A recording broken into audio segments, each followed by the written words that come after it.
be seated. It was many long years ago. It was after the death of Moses. And Joshua was then commissioned to lead the nation of Israel. Joshua had been Moses' aide and his trusted companion for many years. And now Joshua becomes the successor to Moses. It was Joshua who led Israel into the promised land, the land of Canaan. Joshua was of the tribe of Ephraim. He was the son of Nun. And just before the death of Moses, God spoke to Joshua. And God said, "Be strong and be of good courage, for thou shalt bring the children of Israel into the land that I will give unto them, and I will be with thee." Long centuries had passed since that promise had been made to the patriarchs. Under the guidance of Moses, Joshua was trained for leadership. He had been prepared for directing the conquest and the occupation of the promised land. And during the lifetime of Joshua, the land of Canaan was possessed by the Israelites. However, by no means did they drive out all of the inhabitants. And at the age of 110 years old, Joshua assembled Israel at Shechem. And there Joshua sternly admonished them. He admonished them to fear the Lord. And a public covenant was made there by which the leaders, they assured Joshua that they would serve the Lord. And after the death of Joshua, Israel fulfilled that promise for a time. But it only lasted until the older generation had passed away. At the death of Joshua, Israel was at least partially established in the land of promise. The tribes had settled in all the districts that had been assigned to them. But remember the words the Lord had spoken to Joshua. It's in Joshua chapter 13, verse 1. "There remaineth yet very much land to be possessed." Unconquered Canaanites surrounded Israel's borders. And during this time, the people are living in the promised land that God has given to them. But they have no king.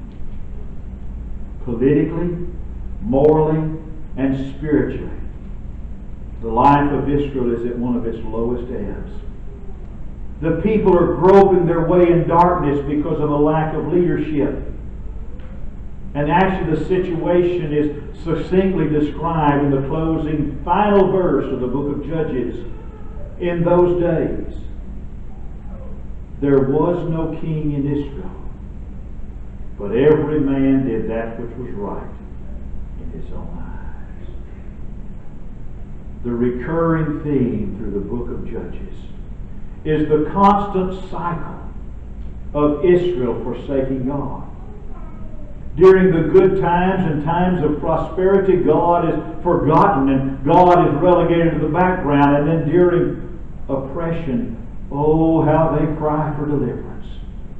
And we read the same phrase over and over and over in the book of Judges. "And the children of Israel did evil again in the sight of the Lord."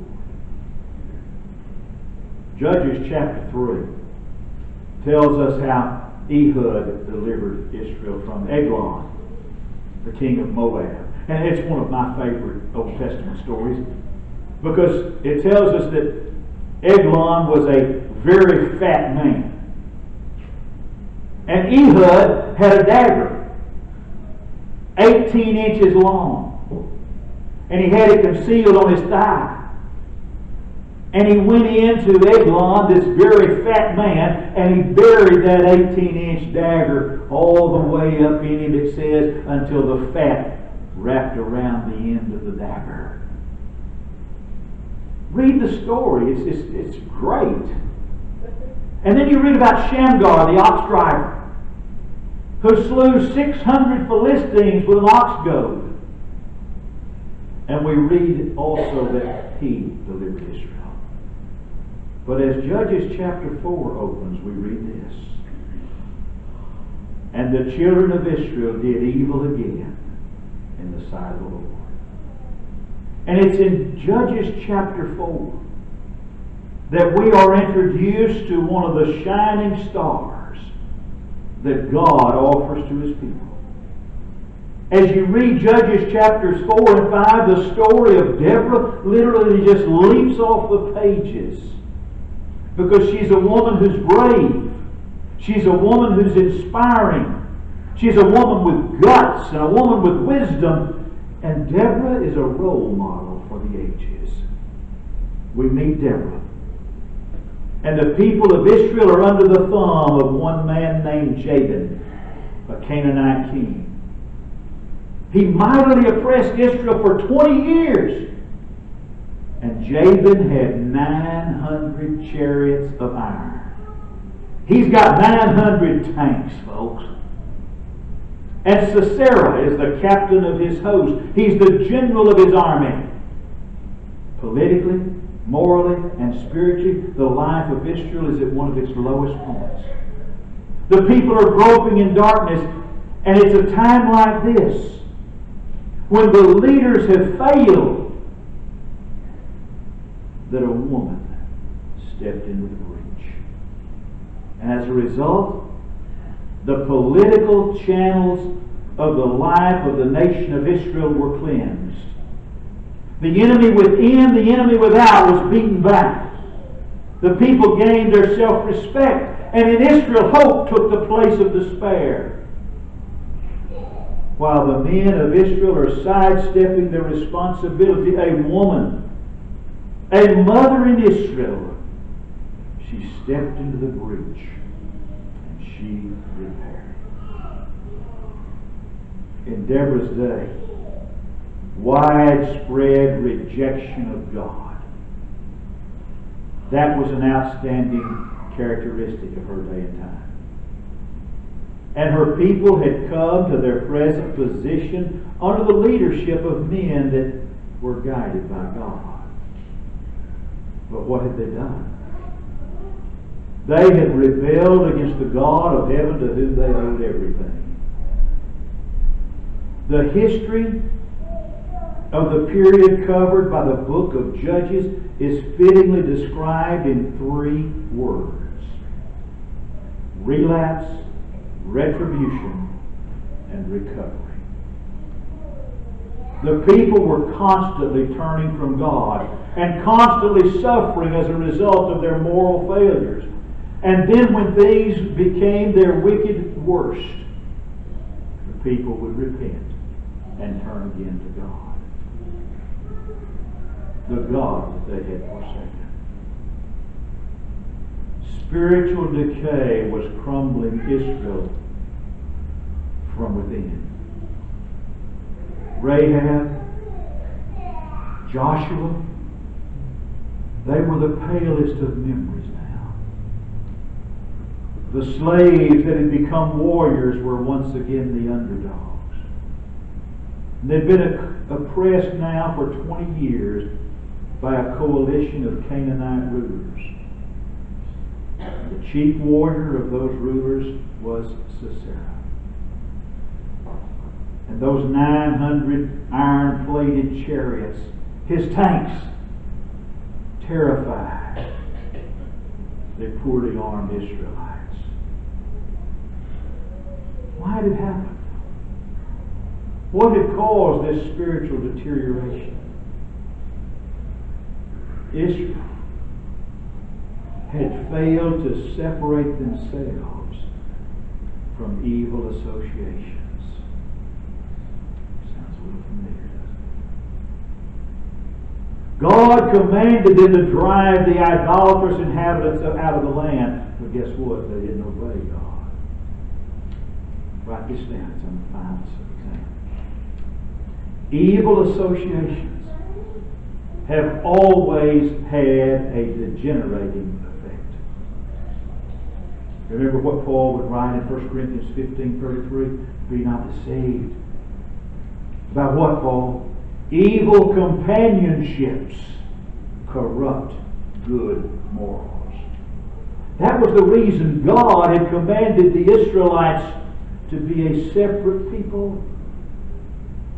It was for their own good. But they ignored the instructions of God. They embraced the immorality of their heathen neighbors, and they did evil again in the sight of the Lord. And the most basic cause for all of this spiritual deterioration was, as we read a moment ago, every man did that which was right in his own eyes. Every person wanted to follow his or her own standard. It was like a philosophy of our day and time, well, I'm going to just do my own thing. Or the popular phrase that I hear so often now by people being interviewed on television and people writing things, and it just makes me go, do what? I have to follow my truth. What does that even mean? Truth is the unchangeable. You don't have your truth and I don't have my truth. There is truth and there is a lie. And you've got the choice of one or the other. But in those days there was no king in Israel, so everyone followed their own truth. They wanted to decide for themselves what was right and what was wrong.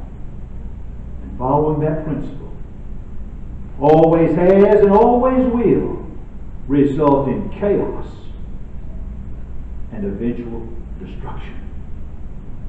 Mankind, men and women, left to their own inclinations, always degenerate morally and spiritually.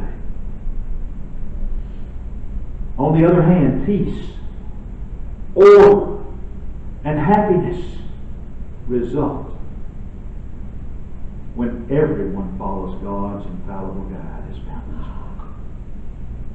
Israel learned the hard way that failing to separate themselves from the heathen nations and doing their own thing and following their own truth would destroy a nation. And you know what one of the most amazing aspects of Israel's history is? Their complete, abject failure to profit from those lessons. They were slow learners. They just weren't the sharpest crayons in the box. Seldom has a nation fallen as frequently or as low as Israel. You know, one mark of wisdom is when we have an ability to profit from our mistakes. You know another mark of wisdom? Being able to profit from the mistakes of others. I read where someone once wisely said, learn from the mistakes of others. You can't live long enough to make them all yourself.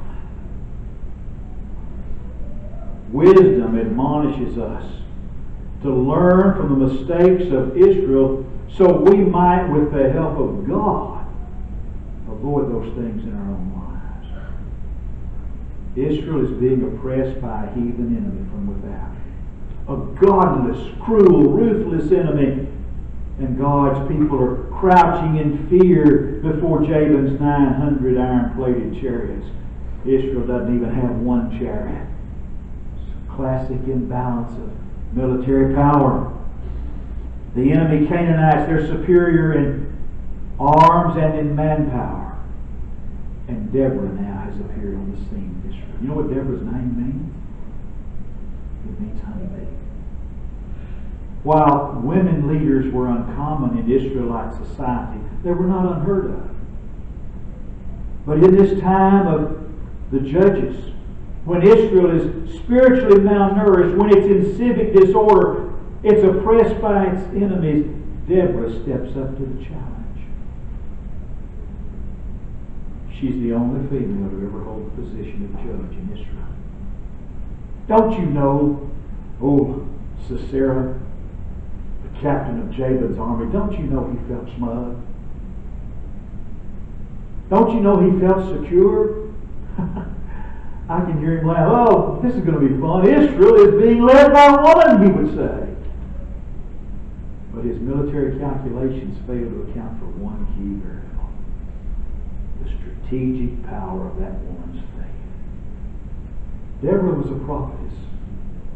She held court under a palm tree several miles northwest of Jericho. It was between Ramah and Bethel. And even though much of Israel was divided and though much of Israel was dispirited, Deborah refused to lose heart. How could she forget God's faithfulness? Living so close to the ruins of Jericho after God had allowed His people to inhabit it. So she summoned a Jew from the north, a man by the name of Barak. And she spoke very plainly to him in Judges 4, verses 6 through 8, 7. She sent and called Barak, and said unto him, Hath not the Lord God of Israel commanded, saying, Go and draw toward Mount Tabor, and take with thee 10,000 men of the children of Naphtali and the children of Zebulun? And I will draw unto thee to the river Kishon, Sisera, the captain of Jabin's army, with his chariots and his multitude, and I deliver him into thy hand. But guess what? Like every other man in Israel, Barak was terrified of Sisera. And he refused to comply unless there was one condition that was going to be met. Deborah had to accompany him. Deborah was going to have to go with him.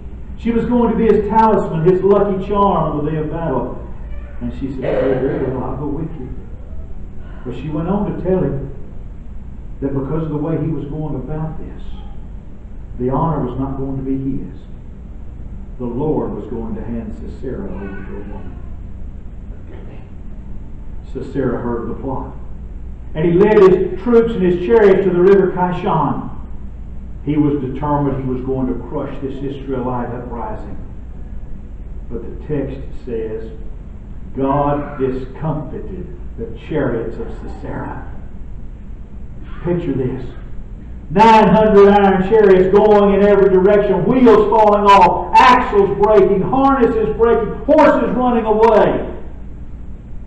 Like an old Keystone Cops movie that we've seen in those old silent films sometimes on American movie classics. No matter how furiously the soldiers flogged their horses, confusion was the order of the day. Sisera gets off of his chariot and he takes off running on foot.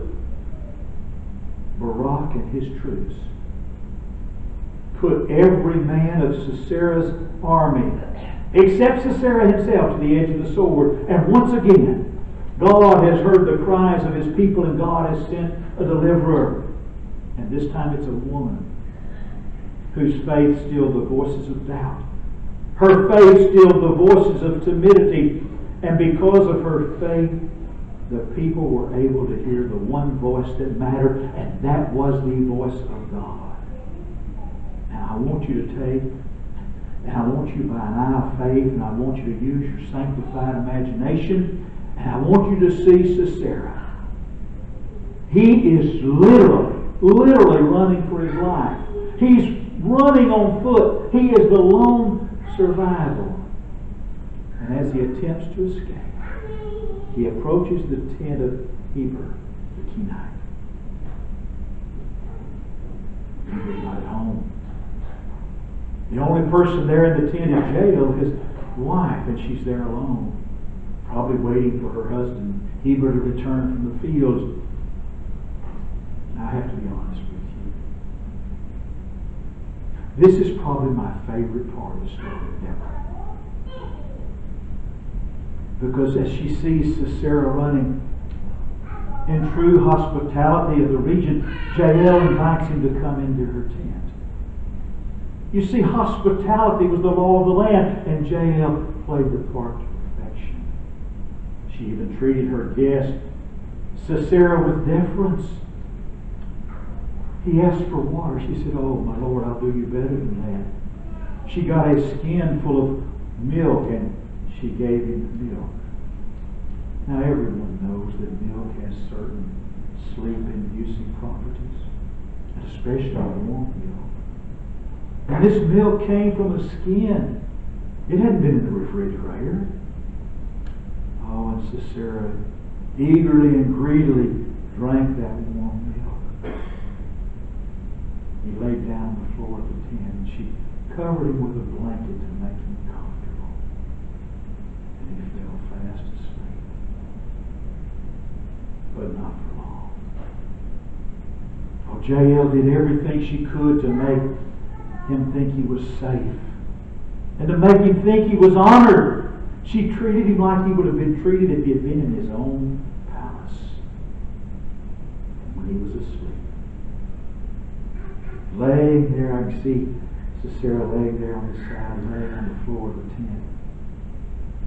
Jael took a tent stake, and she took a mallet, and she drove that tent stake through his temple and nailed his head to the floor of the tent.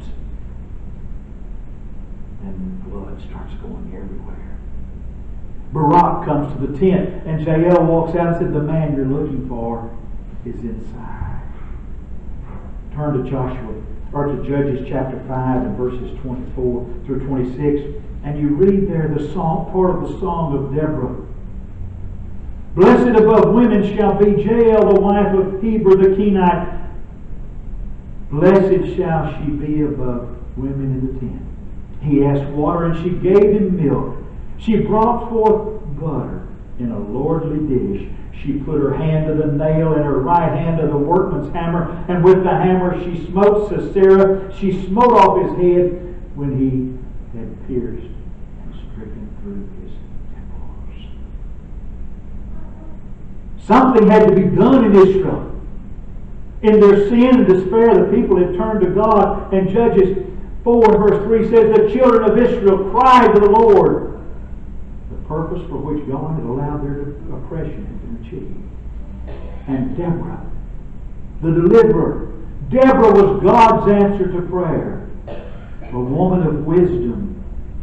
People far and near had come to her as she dispensed judgment under the palm tree.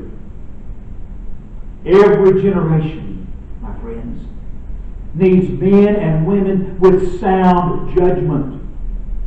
People with level heads and people with straight thinking. And Deborah had a rare combination of idealism coupled with common sense.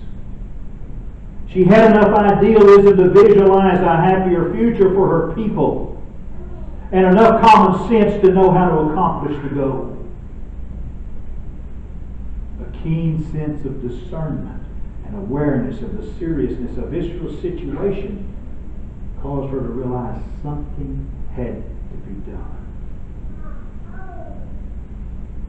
It was her faith in God. Her faith in the God of heaven who had defeated Pharaoh. The God who had fed her people with manna. The God who had leveled the walls of Jericho. Her faith and her affections were set on the Lord. And from that faith came her courage. Now, it wasn't Deborah that subdued the Canaanites. It was the power of God. Because without God and without God's power, defeat is always certain. Like Israel, without God in our plans, defeat is inevitable. And those people in that day and time offered themselves. You see, God works through people. God works through me and God works through you. And victory requires a combination of the divine power of God and the human power of our labor.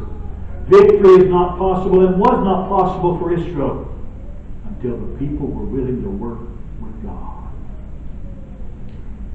I want you to look at this story. I want you to see the power of one person. Of just how powerful one life can be, whether for good or for evil. Deborah illustrates for us the power of one life, wholly dedicated to God. Because Deborah's life changed things for good. She allowed the God of heaven to work through her and change the status of an entire nation from servitude to freedom.